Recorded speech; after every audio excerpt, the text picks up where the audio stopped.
राजसमंद में 2 दिवसीय Mewar talk fest 3.0 का आयोजन किया जा रहा है।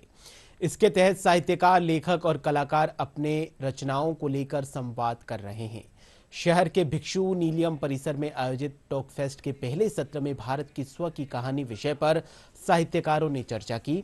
वहीं दूसरे सत्र में सिनेमा और समाज विषय पर पैनल डिस्कशन हुआ, जहां फिल्म निर्माता विवेक शर्मा, लेखक मुरारी गुप्ता और संगीतकार एकार्थ से प्रोफेसर अमिताभ ने वार्ता की। कार्यक्रम में स्टोरी टेलिंग सहित विभिन्न प्रतियोगिताओं का भी आयोजन किया गया। मेवाड़ टॉक फेस्ट 3.0 में जब मुझे आमंत्रित किया गया तो मेरे लिए वाकई में एक सौभाग्य की बात थी कि पहली बार जयपुर लिटरेचर फेस्टिवल की तर्ज पर हमारे यहाँ भी एक लिटरेचर फेस्टिवल हो रहा था, और जहाँ पर मेवाड़ की बात हो रही है वहाँ पर अगर महाभागा अजब कुंवरी बाईसा की बात ना हो तो वो कुछ सही नहीं लगता। तो महाभागा अजब कुंवरी बाई जो महाराणा राज सिंह जी की पुत्री थी, उनके वचन के कारण श्रीनाथ जी जो नाथद्वारा में विराज रहे हैं, वो उन्हीं के दिए वचन के कारण आज विराज रहे हैं। वो उनके बारे में कहा जाता है कि वो नित्य प्रभु को पत्र लिखा करती थी, गद्य खंड में या पद्य खंड में, और उनके पूजा कक्ष में रख दिया करती थी।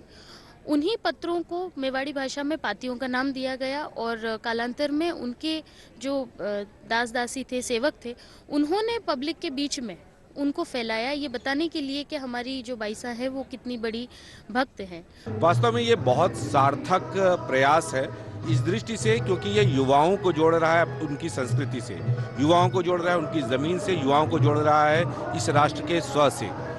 जब तक राष्ट्र के स्व से युवा नहीं जुड़ेंगे तब तक इस देश का कल्याण, इस देश की उन्नति, इस देश को विश्व गुरु के पद पर बिठाना संभव नहीं हो पाएगा। और युवाओं के चेहरे पर जो चमक दिख रही है उससे लगता है कि निश्चित रूप से हम सही दिशा में हैं और निश्चित रूप से भारत एक दिन विश्व गुरु के पद पर आसीन होगा।